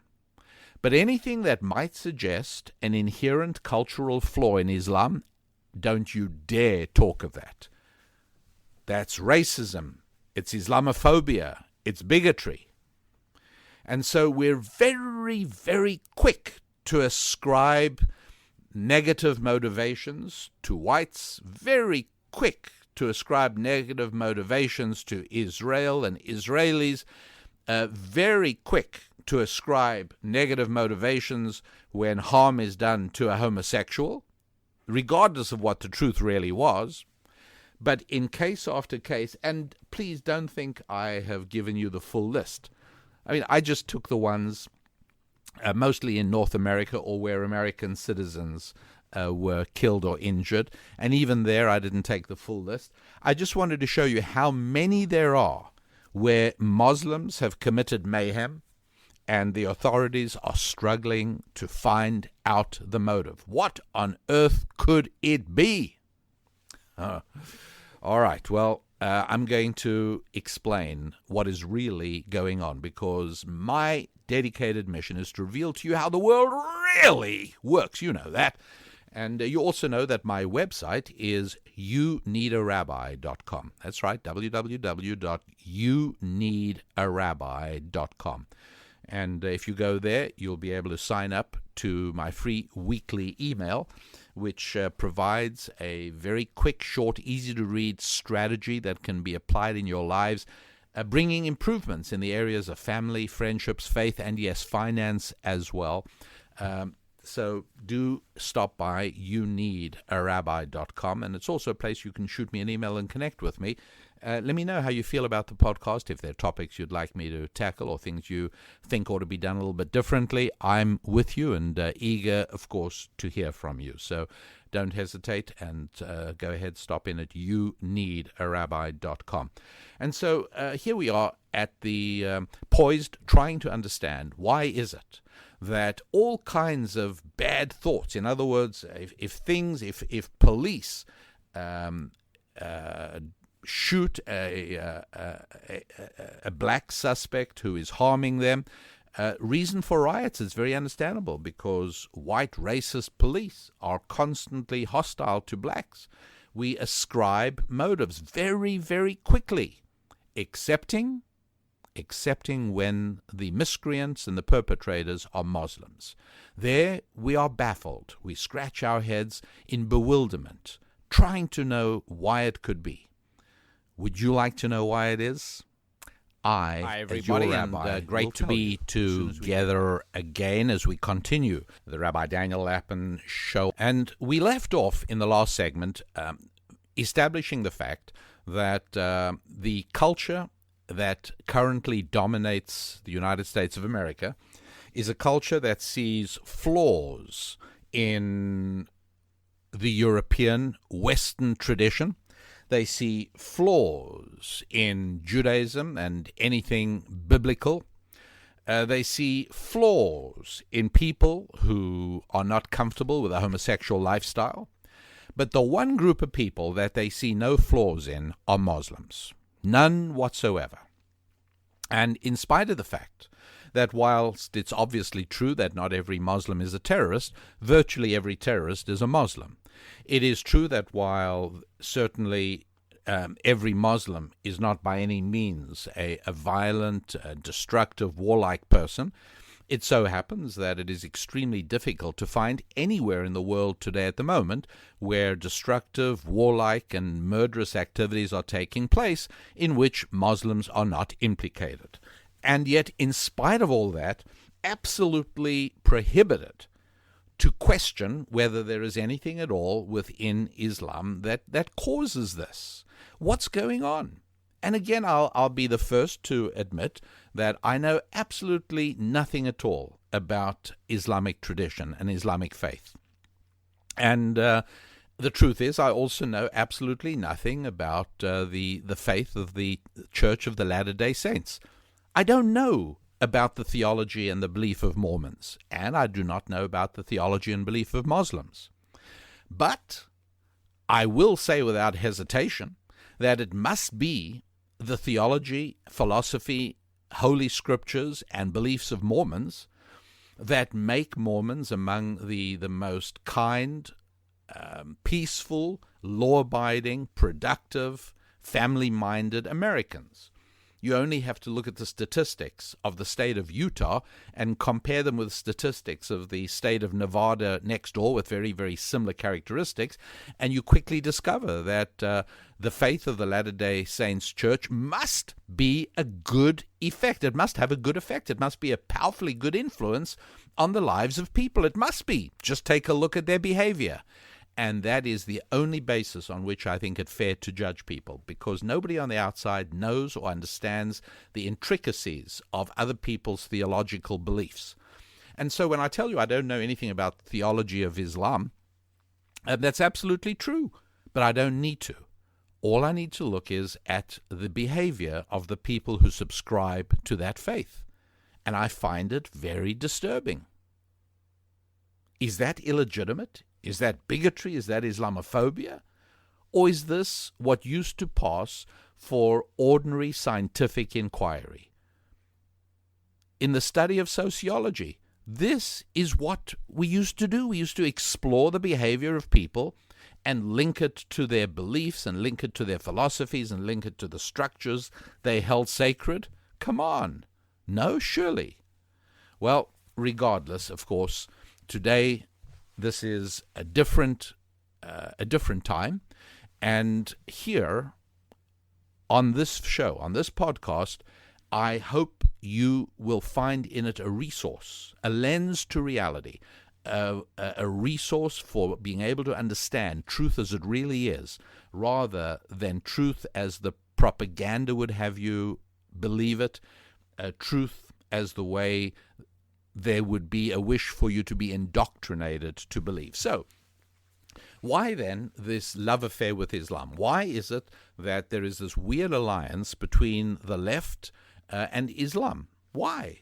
Why is it an utter refusal to believe or accept anything derogatory, possibly about Islam? Well, it's very simple.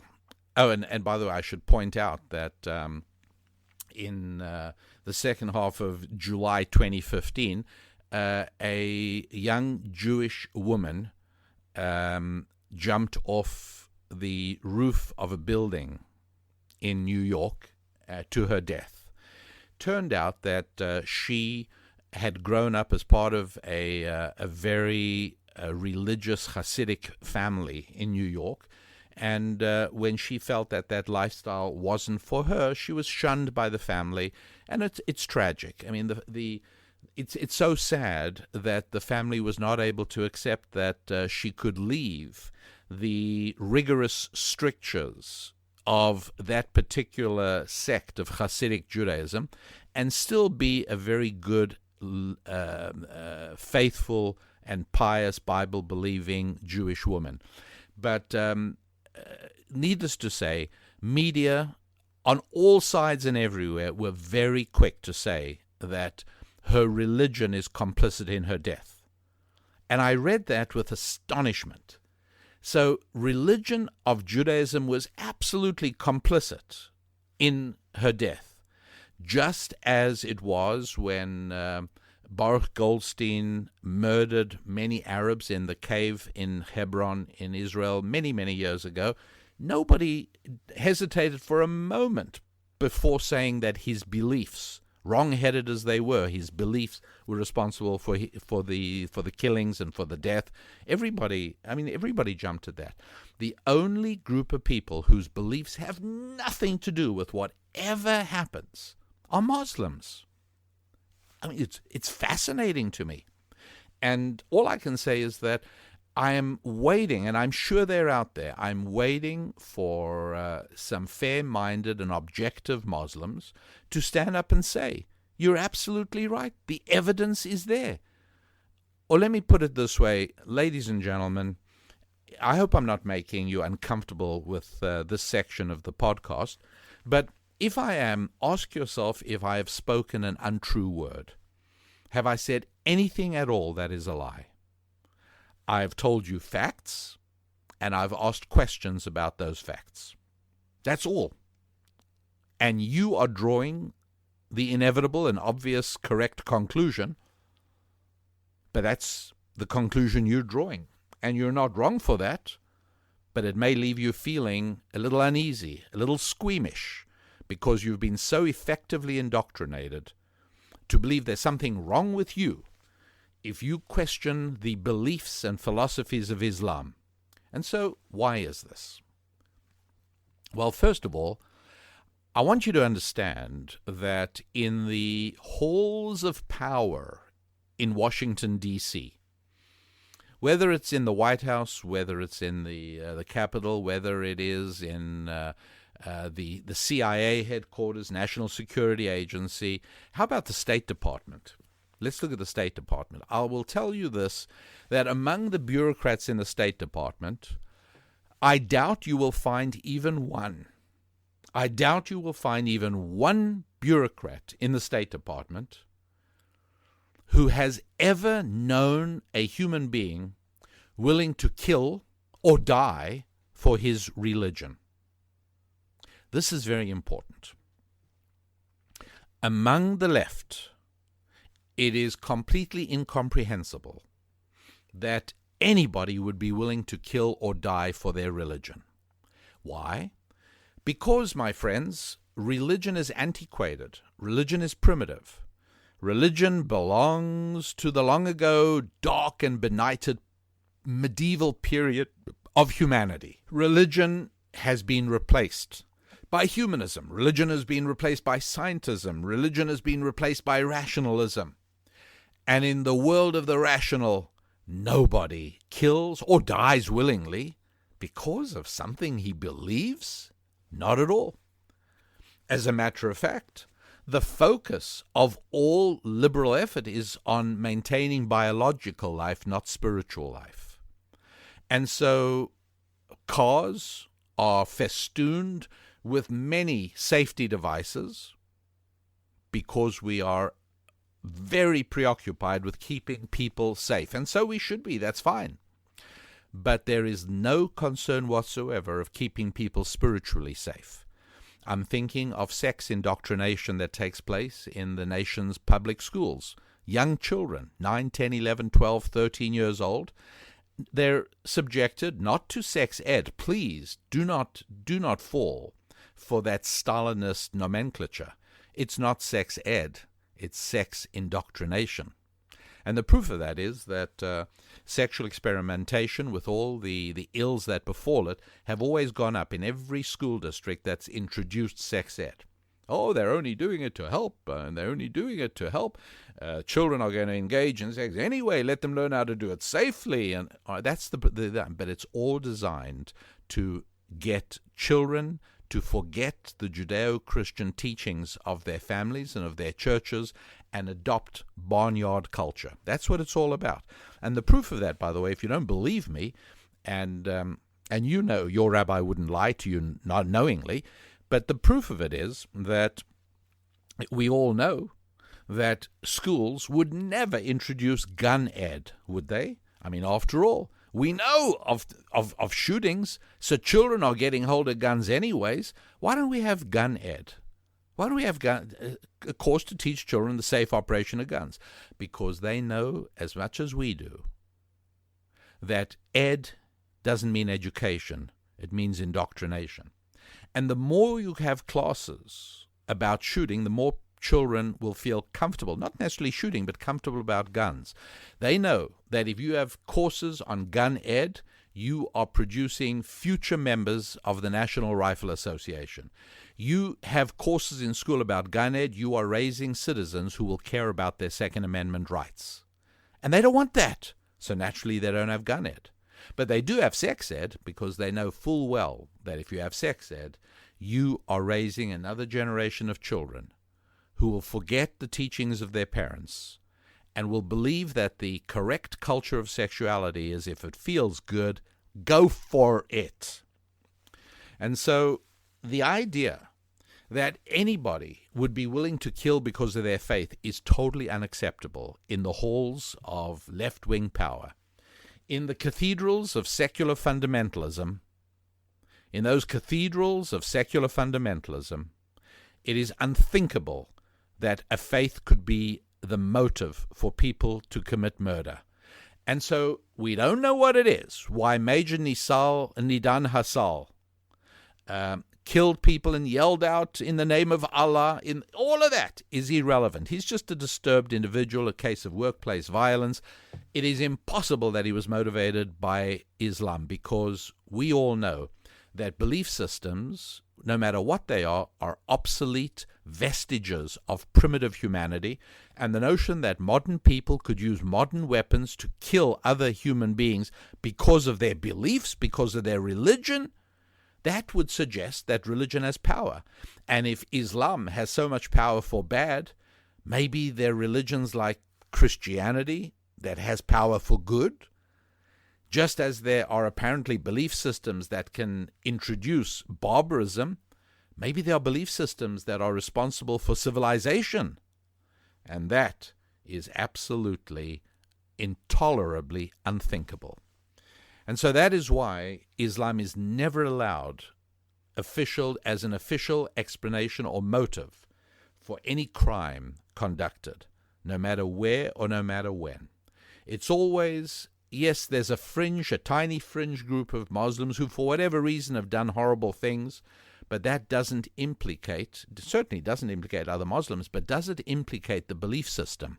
That is really the question we need to ask, the question we need to understand. That brings us to the end of this segment of the podcast. Quick break, and when we come back, I want to share with you an overview of 4 revolutions that shaped our modern world, and to ask ourselves, are we perhaps on the threshold of a 5th revolution? We'll tackle that just as soon as we get back, right here on the Rabbi Daniel Lapin Show. But wait, you didn't think that we were going to quit before I had a chance to urge you, beg you, cajole you, and beseech you to visit the Rabbi Daniel Lapin website. At where? You got it. www.rabbidaniellapin.com. Come on, I don't want to spend a lot of time on this, but in order for the economics to work, and in order for the overall business plan of the Rabbi Daniel Lapin Ministry to function, we need you to drop by the website. Come on, not asking such a lot, is it? Anyways, there it is, rabbidaniellapin.com. There's a whole lot of stuff there that makes a few minutes investment well worthwhile. Back with you in... We're back for the last and final segment of this particular show, of this particular episode of the Rabbi Daniel Lapin podcast.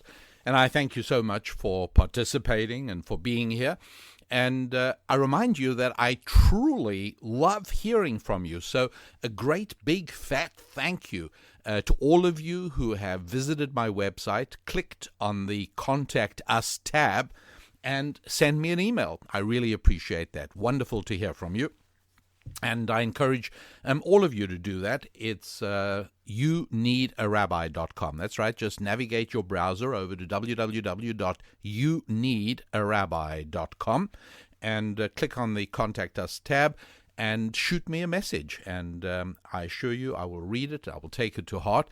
And also, if you'd like to subscribe to my free weekly email called Thought Tools, I'd love you to do that as well. You do that in the same place, and that way we can stay in touch, and you will be able to know what I'm doing. You'll also receive a free weekly message, very short, condensed, quick, and easy to assimilate strategic tool that you can use in your social life, family life, faith life, and indeed even finance life.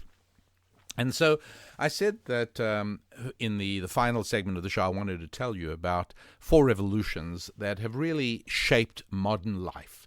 And of course, those revolutions are the Russian Revolution, the French Revolution, the English Revolution, and the American Revolution.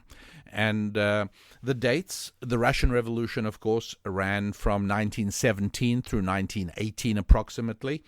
The English Revolution was in the middle of the 17th century, around about 1650. Ran from about 1642 to 1650, battles between Cromwell and the king. French Revolution was after the American War of Independence or the American Revolutionary War. The French Revolution was 1789 to 1799, end of the 18th century, and just before that, the American Revolution, 1765 to 1783. And unless we really get a handle on what causes fire to burn furiously in the hearts of men and to create massive and turbulent revolutions that are colossal upheavals, if we don't get a handle on that, there's no way we can possibly understand how the world really works. And that's what we want to take a look at. So these 4 revolutions break down very easily into 2 and 2. Russian and French is one type of revolution. English and American was another. And let us just sort of get a little bit of a handle on what we're talking about here. So, first of all, let us say that the French Revolution was brutal, it was horrible, and it caused incredible distress. Started with the most noble of motivations and the most eloquently articulated goals for human progress. It ended up, and I think the act that, although we don't know a whole lot about it, but I think the act that really sheds light on the nature of the French Revolution was the eventual death of the 10-year-old son of the King of France, King Louis, and his wife Marie Antoinette. The boy became known as Louis the 17th, and although he never actually served as King of France, he was killed when he was 10 years old. The next one after him called himself Louis the 18th, so that sort of acknowledged that Louis the 17th was real, and he was. I'm not going to tell you the details. I don't want to be ghoulish and macabre. I don't want to cause you to shudder. I will only tell you that if you actually read up on the tortures that were inflicted on this 10-year-old boy, because he was the son of the loathed king and queen, believe me, it's not for the faint of heart. You really, and unless you want to have nightmares for a little while, if you have any sensitivity in your soul, you don't want to know what the heroes of the French Revolution did to this child. I'm not even sure you'd want to know of what they did to his mother. The way in which Marie Antoinette was tormented in the days leading up to her execution by guillotine, in the deliberate violation of any shred of remaining dignity. Whatever she did do or didn't do, and as you probably know, it is very doubtful that she actually ever said, "Let them eat cake." But regardless of whatever she did do or she didn't do, to take a woman, whether or not she was queen, but to take a woman and force her to relieve herself and go to the bathroom in front of the crowds of people waiting to see her die, that sort of indignity and that sort of human heartlessness, as far as I'm concerned, that labeled the French Revolution. The cruelty, the utter lack of compassion, the violation, any idea of the torture that was inflicted on Catholic priests during the French Revolution, any movement that can turn human beings into such beasts has to be something horribly and deeply flawed. A terrible thing. And then that finished, and we had the 1800s and no revolutions of note in the 1800s. But then came 1917 and the Russian Revolution. And there again, say what you like. But the bottom line is a revolution that was capable of the cruelty that was inflicted against individuals. And, in war and revolutions, there are deaths. Soldiers fight, soldiers kill. But when innocent civilians are not just executed, but are tormented and are tortured, the most unspeakable cruelties inflicted upon these people, there's something fatally flawed in the philosophy that brought about that event. And here again, if we, like with the French Revolution, why don't we take a look at the way in which the Bolsheviks executed the Tsar and his family on the 16th of July in 1918. And again, we're talking about young girls and herded into the cellar and then killed in the most cruel and brutal fashion. The contemporary records of the time pointing out how long the children stayed alive, fatally shot, and the cruel laughter and heartlessness of the Bolshevik executioners. The order probably all the way down from the top, most likely. No one knows exact details, but we certainly do know the extent of the brutality perpetrated against the Tsar and his family, against the young girls, his daughters, the son. Absolutely unspeakable atrocities. And one has to ask, what is behind a movement that can produce that kind of cruelty in its people? And against that, we have the English Revolution in 1642, running for about 7 or 8 or 9 years, and the American Revolution culminating in the Declaration of Independence and the founding of the United States of America. Look, you've got two horrible, brutal revolutions, Russian and French. Both of them involved unimaginable cruelty, and both of them resulted in very bad times for a lot of people. Very bad times. The Russian Revolution introduced 70 years of Soviet rule, and you all know just how bad and how horrible that was.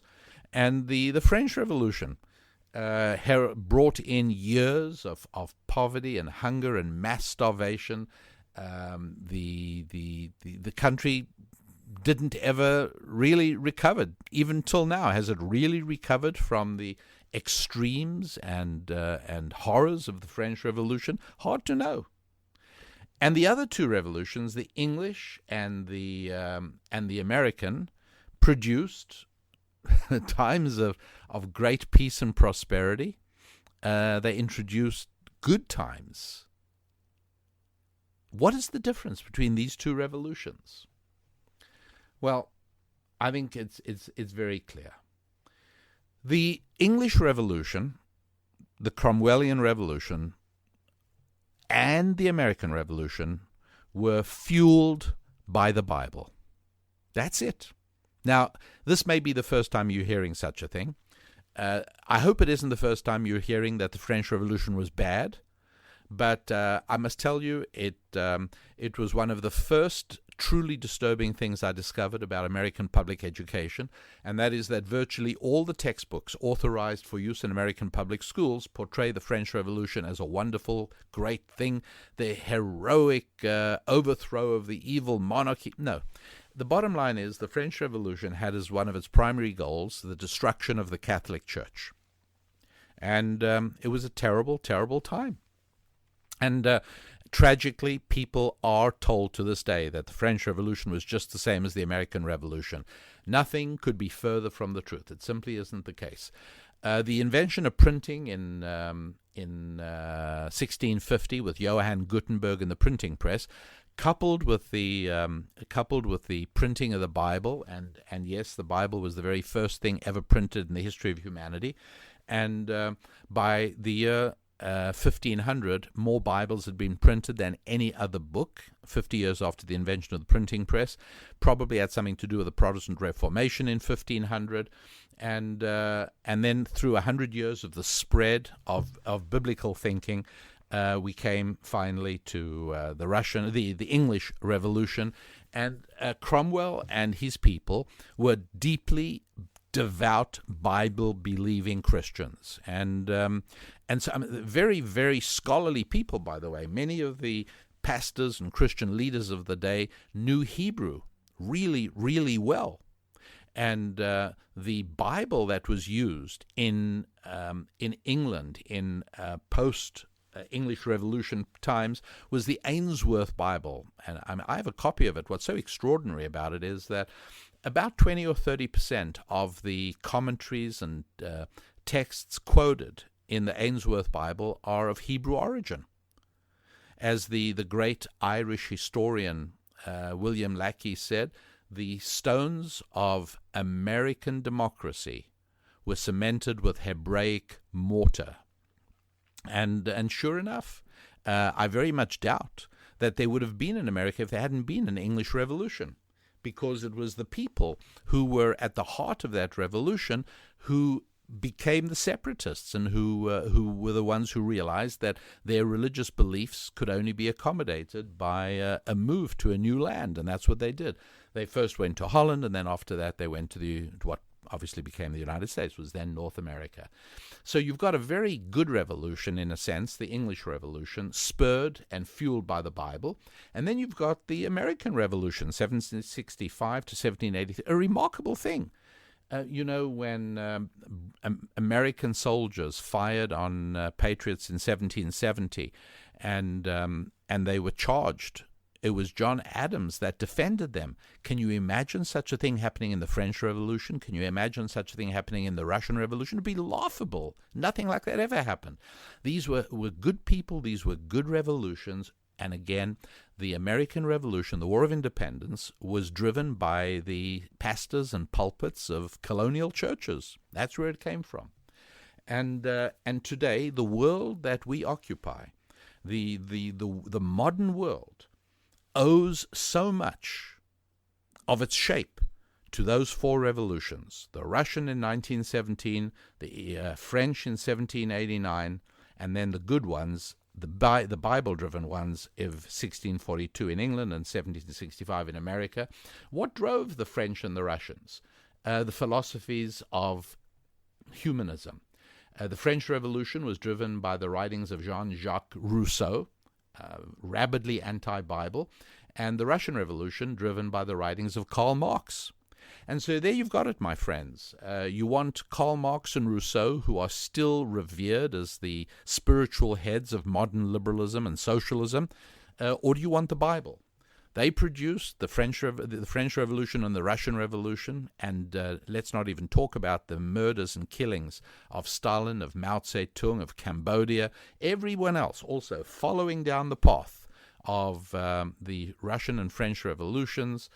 Or do you want the kind of societies that were produced by the English Revolution, the biblically shaped English Revolution, or the kind of society produced by the American Revolution in 1765, resulting, of course, in the days of 1776 and finally ending in 1783 with the Constitution? That's what we have to decide. Is it going to be the Bible, or is it going to be the writings of human philosophers like Rousseau and Karl Marx, as well as many others. And that brings us to the end of today's episode of the Rabbi Daniel Lapin podcast. Which means that there's only time for me to thank you so much for visiting the website, www.rabbidaniellapin.com, and seeing the specials that are available for listeners to this show right there at the store on rabbidaniellapin.com, and to express appreciation for those of you who've helped promote the show, let other people know about it, and for listening yourselves, being part of it. So be in touch, go to the website, send me a note, tell me what you think. Are there topics you'd like me to cover that are topics that should go on the schedule for the future? Let me know, whatever's on your mind. And that means this is as far as we're going to be able to go for this week's Rabbi Daniel Lapin Show. So this is your rabbi wishing you a week of good health and prosperity. God bless.